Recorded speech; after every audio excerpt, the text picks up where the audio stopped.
Online ಯಾರು tax ತಗೊಂಡಿದ್ರು ಅವರು ದರ್ಬಾರ್ ಕಾಲೇಜಿಗೆ ಹೋಗಿ ದರ್ಬಾರ್ ಕಾಲೇಜಲ್ಲಿ ಆನ್ಲೈನ್ ಇದ್ದಾರೆ.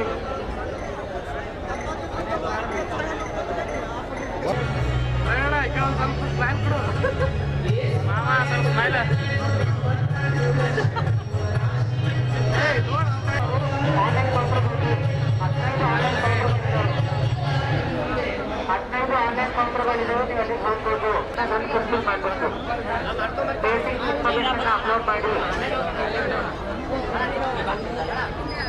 ಎಲ್ಲರೂ ಒಂದೇ ಕಡೆ ಇನ್ಫಾರ್ಮೇಷನ್ ಇದೆ. 10 ಕೌಂಟರ್ ಆನ್ಲೈನ್ ಇದೆ. ಬೇಗ ಪ್ರೂವ್ ಮಾಡಿ.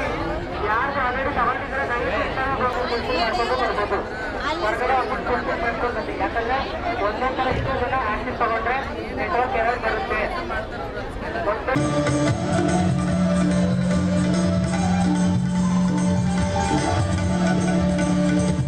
ಸ್ವಾನುಭವವೆಂಬ ಜ್ಯೋತಿಯ ಮುಟ್ಟಿಸಲು ಅಜ್ಞಾನದ ಅಂಧಕಾರ ಕಳೆದು ಸುಜ್ಞಾನದ ದಿವ್ಯ ಜ್ಯೋತಿ ಎಲ್ಲೆಡೆ ಬೆಳಗ್ತದೆ.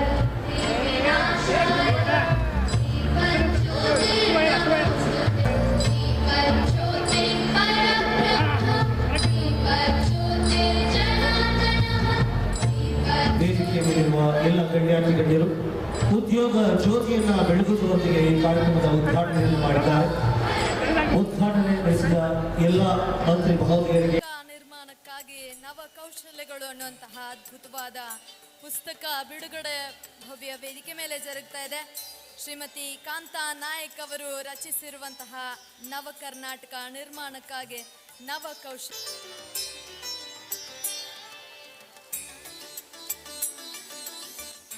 ತ್ವರಿತವಾಗಿ ಆ ಒಂದು ಪುಸ್ತಕವನ್ನು ಓದಿದರೆ ಸಮಗ್ರವಾದಂಥ ವಿಷಯ ನಿಮ್ಮ ಮಸ್ತಕದಲ್ಲಿ ದಾಖಲಾಗುತ್ತೆ.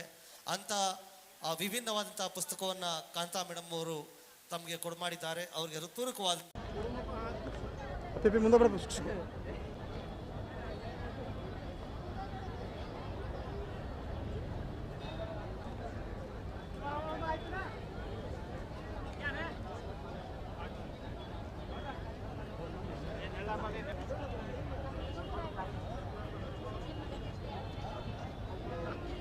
ಯಾರು ಬಂದಿದೆ ಅವ್ರದ್ದು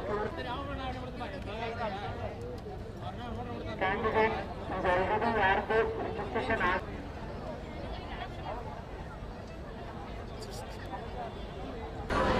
ಅಭಿಪ್ರಾಯ ಏನಂತ ಆದ್ಮೇಲೆ ಹೇಳಿ ಅವರು ಬಿಡ್ತಾರೆ. ಅದೇನು ಅಪ್ಲೋಡ್ ಮಾಡಾದ್ಮೇಲೆ QR ಕೋಡ್ ಸ್ಕ್ಯಾನ್ ಮಾಡಿ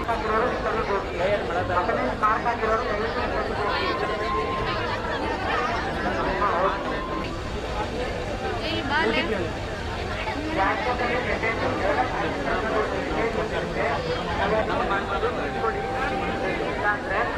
ಅದಾದ್ಮೇಲೆ ನಿಮ್ಮ ಪ್ರೊಫೈಲ್ ಕ್ರಿಯೇಟ್ ಮಾಡಿ ಬೇಸಿಕ್ ಡೀಟೇಲ್ಸ್ ಅದರಲ್ಲಿ ಹಾಕಿದ್ರೆ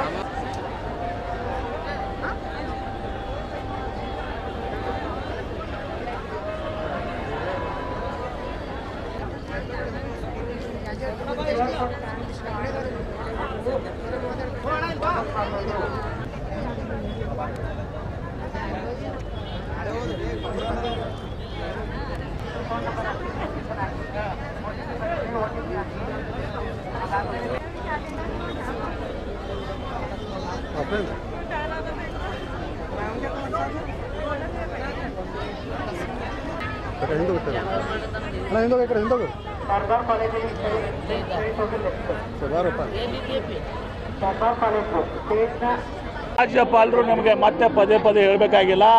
ರಾಜ್ಯಪಾಲರು ಕೇಂದ್ರ ಸರ್ಕಾರ ಬಿಜೆಪಿಯವ್ರು ಏನು ಹೇಳ್ತಾರೆ ಅದನ್ನು ಮಾಡ್ತಾರೆ. ಅದ್ರಾಗ ಎರಡು ಮಾತಿಲ್ಲ. ಅದು ಸತತವಾಗಿ ಅವ್ರು ಪ್ರೂವ್ ಮಾಡ್ತಾ ಇದ್ದಾರೆ. ಈಗ ರಾಜ್ಯಪಾಲರಿಂದ ಬೇರೆ ಏನು ಅಪೇಕ್ಷೆ ಮಾಡಲಿಕ್ಕೆ ಸಾಧ್ಯ ಇಲ್ಲ. ಇದು ನಮಗೆ ಎಕ್ಸ್ಪೆಕ್ಟೆಡ್ ಇದು ಅವ್ರು ಮಾಡ್ತಾರೆ ಅಂತೇಳಿ.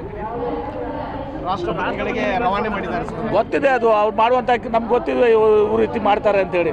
ಬೇರೆ ಏನು ಇವರಿಂದ ಅಪೇಕ್ಷೆ ಮಾಡುವಂಥದ್ದು ಇರಲಿಲ್ಲ ನಮಗೆ. ನೋಡಿ, ದ್ವೇಷ ಭಾಷಣ ಯಾರೇ ಮಾಡಲಿ, ಅದು MB ಪಾಟೀಲೇ ಮಾಡಲಿ, ಶರಣ್ ಪ್ರಕಾಶ್ ಪಾಟೀಲ್ರೇ ಮಾಡಲಿ, ಯಾರೇ ಮಾಡಲಿ, ಏನ್ರಿ ಇವತ್ತು ನಮ್ಮವ್ರು ನಮ್ಮ ಜಿಲ್ಲೆದಾಗ ಒಬ್ರು ಅದಾರ ಏನ್ರಿ ಅವ್ರು ಅನ್ಸು ದ್ವೇಷ ಭಾಷಣ ಬಹುಶಃ ಯಾರೂ ಮಾಡಿರ್ಲಿಕ್ಕಿಲ್ಲ ಇಡೀ ದೇಶದಲ್ಲಿ. ಮುಂಜಾನೆ ಮಾಡ್ತಾರೆ, ಮಧ್ಯಾಹ್ನ ಮಾಡ್ತಾರೆ, ಸಾಯಂಕಾಲ ಮಾಡ್ತಾರೆ, ರಾತ್ರಿ ಮಾಡ್ತಾರೆ. ಎಲ್ಲ ಅಸಂಬದ್ಧ ಪದ್ಧತಿಗಳು, ಅವಿಸಂವಾದ ಮಾಡೋದು, ಕೆಟ್ಟ ಪದಗಳನ್ನ ಉಪಯೋಗಿಸ್ತಾರೆ. ಅವ್ರು ಯಾವ ಸಮಾಜದವರು ಅವರು? ಬಿಡಿ, ಅದೆಲ್ಲ ನಿಮ್ಗೆ ಗೊತ್ತಿದೆ. ಯಾರು ತಪ್ಪಿಸ್ತೆ ಇವ್ರಿಗೆ ಕುಂಬಳಕಾಯಿ ಕಳ್ಳಾರ ಹೆಗಲು ಮುಟ್ಟು ನೋಡ್ಕೊಂಡ್ರೆ ಇವ್ರು ಮಾಡೋ ಕೆಲಸ ಅದೇ ಇದೆ, ದ್ವೇಷ ಭಾಷಣ ಮಾಡೋದು. ಅದಕ್ಕೆ ಇವತ್ತು ಸಹ ಅದನ್ನು ದ್ವೇಷ ಮಾಡ್ತಾರೆ, ದ್ವೇಷ ಭಾಷಣದ ಇದಕ್ಕೆ ಇವರು. ಅದಿರಲಿಗ ನಿನ್ನೆ ಕೇಂದ್ರ ಬಜೆಟ್ ಆಗಿದೆ. ಆ ಬಜೆಟ್ನಲ್ಲಿ ಏನೂ ಕೂಡ ಯುವಕರಿಗಾಗಲಿ ಗ್ರಾಮೀಣ ಅಭಿವೃದ್ಧಿಗಾಗಿ ಏನೂ ಕೂಡ ಕೊಟ್ಟಿಲ್ಲ. ಅತ್ಯಂತ ಪ್ರಮುಖವಾಗಿ ನೀವು ವಿಜಯಪುರ ಜಿಲ್ಲಾ ಪತ್ರಕರ್ತರ ಉಲ್ಲೇಖ ಸದಿರಿ, ಇವತ್ತು ಅನೇಕ ಹೈ ಸ್ಪೀಡ್ ರೈಲ್ ಕಾರಿಡಾರ್ಸನ್ನು ಮಾಡಿದ್ದಾರೆ. ಚೆನ್ನೈ ಬೆಂಗಳೂರು ನಮ್ಮದು ಸ್ವಲ್ಪ ಇದೆ ಅಲ್ಲ, ಈಗ ನಮಗೆ ಬೆನಿಫಿಟ್ ಆಗಂಗಿಲ್ಲ. ಬೆಂಗಳೂರು ಹೈದರಾಬಾದ್ ಅಲ್ಲಿನೂ ಕೂಡ ನಮ್ಗೆ ಸ್ವಲ್ಪ ಹಾಯ್ದು ಹೋಗ್ತದೆ. ಏನು ಆಂಧ್ರ ಪ್ರದೇಶಕ್ಕೆ ಅವ್ರಿಗೆ ಅದು ಉಪಯೋಗ ಆಗ್ಲಿಕ್ಕೆ ಮಾಡಿದ್ದು, ಆದರೂ ಕೂಡ ನಾವು ಸ್ವಾಗತ ಮಾಡ್ತೀವಿ. ಆದರೆ ಪ್ರಮುಖವಾಗಿ ಕೇವಲ ಕರ್ನಾಟಕ ಅಷ್ಟೇ ಅಲ್ಲ, ಮಹಾರಾಷ್ಟ್ರ ಇಡೀ ಭಾರತಕ್ಕೆ ಪ್ರಮುಖ ಕಾರಿಡಾರ್ ಏನಿದೆ ಅದು ಮುಂಬೈ ಪುಣೆ ಬೆಂಗಳೂರು. ಮುಂಬೈ ಪುಣೆ ಬೆಂಗಳೂರು ಕಾರಿಡಾರವನ್ನು ಹೈ ಸ್ಪೀಡ್ ರೈಲ್ ಕಾರಿಡಾರ್ನ ಇವತ್ತು ದಿವಸ ಇವರು ತೆಗೆದುಕೊಂಡಿಲ್ಲ. ಪ್ರಹ್ಲಾದ್ ಜೋಶಿ ಮತ್ತು ಸೋಮಣ್ಣ ಅವರು ಯಾವ ಮುಖ ಹೊತ್ಕೊಂಡು ಇವತ್ತು 4 ಜನರ ಹತ್ರ ಬರ್ತಾರೆ. It's very very important corridor. ನೀವು ಅರ್ಥ ಮಾಡ್ಕೋಬೇಕು ನೀವು ದಯವಿಟ್ಟು. ನಾನು ಇನ್ನೇನು ಕೂಡ ಅದನ್ನೇ ಹೇಳಿದ್ದೀನಿ. ಬಾಂಬೆ ಪುಣೆ ಆಗಿದೆ ಈಗ, ಬಾಂಬೆ ಪುಣೆ ದೆನ್ ಬೆಂಗಳೂರು. ಅದರಲ್ಲಿ ಏನಾಗುತ್ತೆ, ಉತ್ತರ ಕರ್ನಾಟಕ, ಮಧ್ಯ ಕರ್ನಾಟಕ, ಮಹಾರಾಷ್ಟ್ರ, ವೆಸ್ಟರ್ನ್ ಮಹಾರಾಷ್ಟ್ರ ಎಲ್ಲ ಕೂಡ ಬರ್ತದೆ. ವೆರಿ ಭಾಳಷ್ಟು ಇಂಪಾರ್ಟೆಂಟ್ ಎಕನಾಮಿಕ್ ಕಾರಿಡಾರ್ ಇದು. ಈ ಎಲ್ಲ 7 ಕಾರಿಡಾರ್ನಲ್ಲಿ ಅದಕ್ಕಿಂತ ಹೆಚ್ಚಿನ ಮಹತ್ವದ ಇದು ಕಾರಿಡಾರ್ ಇದು. ಆ ಕಾರಿಡಾರ್ ಬಂದು ತೊಗೊಂಡಿಲ್ಲ. ಮತ್ತೆ ನಾವು ಹೇಳ್ತೀವಿ ಪ್ರಹ್ಲಾದ್ ಜೋಶಿ ಅವರು ಭಾರಿ ಪವರ್ಫುಲ್ ಮಂತ್ರಿ, ಪ್ರಧಾನಮಂತ್ರಿಗಳು ಭಾರಿ ಕ್ಲೋಸು ಅಂತೇಳಿ. ಈಗಾಗಲೂ ತಡ ಇಲ್ಲ. ಇವತ್ತು ನಾನು ವಿಶೇಷವಾಗಿ ಇದರ ಒಂದು ಆಂದೋಲನ ಮಾಡ್ತೀವಿ. ನಾವು ಎಲ್ಲ MPs, Maharashtra MPs, Karnataka MPs ಎಲ್ಲರೂ ಕೂಡ ಇವತ್ತು ಸಹ ಈ ಕಾರಿಡಾರನ್ನು ಎಲ್ಲಿವರೆಗೆ ಮುಂಬೈ ಬೆಂಗಳೂರು ಕಾರಿಡಾರ್ ಇನ್ಕ್ಲೂಡ್ ಆಗೋದಿಲ್ಲ ಅಲ್ಲಿ ತನಕ ನಾವು ಭಾಳ ದೊಡ್ಡ ಪ್ರಮಾಣದಲ್ಲಿ ಈ ವಿಷಯದಲ್ಲಿ ಜನಜಾಗೃತಿ ಹೋರಾಟವನ್ನು ಮಾಡ್ತೀವಿ. ಪೂರಕ ಬಜೆಟಲ್ಲಿ ಆಗಬೇಕದು. ಅದರಲ್ಲಿ ನಾನು ವಿಶೇಷವಾಗಿ ವಿನಂತಿಯನ್ನು ಮಾಡ್ಕೋತೀನಿ, ಕೈ ಮುಗಿದು ಪ್ರಾರ್ಥನೆ ಮಾಡ್ತೀನಿ. ಇವರು ಏನು ಸಚಿವರಿದ್ದಾರೆ, ಪ್ರಹ್ಲಾದ್ ಜೋಶಿ ಅವರು, ಬೊಮ್ಮಾಯಿ ಅವರು, MPs, ನಮ್ಮ MPs ಇವರು ಆಟಕ್ಕೂ ಇಲ್ಲ ಲೆಕ್ಕಕ್ಕೂ ಇಲ್ಲ. ಆಟಕ್ಕೂ ಉಂಟು ಲೆಕ್ಕಕ್ಕಿಲ್ಲ ಅಂತ ಹೇಳ್ತಾರಲ್ಲ, ಆಟಕ್ಕೂ ಇಲ್ಲ ಲೆಕ್ಕಕ್ಕೂ ಇಲ್ಲ. ಪ್ರಧಾನಮಂತ್ರಿ ಬಂದು ಮಾತಾಡದೇ ಇಲ್ಲ ಅವರು, ಬೈನೇ ತೆಗಂಗಿಲ್ಲ ಅವರು. ಇದು ಭಾಳ ದೊಡ್ಡ ಅನ್ಯಾಯ.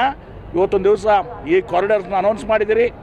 ಈಗ ಈ ಕಾರಿಡಾರ್ ನೀವು ಜರ್ಕತ್ತ ಅದರಲ್ಲಿ ಬಿಟ್ಟರೆ ಇದು ಕರ್ನಾಟಕ ರಾಜ್ಯಕ್ಕೆ, ಉತ್ತರ ಕರ್ನಾಟಕ, ಮಧ್ಯ ಕರ್ನಾಟಕ ಮತ್ತು ಇದು ಕೇವಲ ಕರ್ನಾಟಕ ಅಷ್ಟೇ ಅಲ್ಲ, ಮಹಾರಾಷ್ಟ್ರಕ್ಕೂ ಅಷ್ಟೇ ಮಹತ್ವದಿದೆ ಮತ್ತು ಭಾರತ ದೇಶಕ್ಕೂ ಅಷ್ಟೇ ಮಹತ್ವದಿದೆ.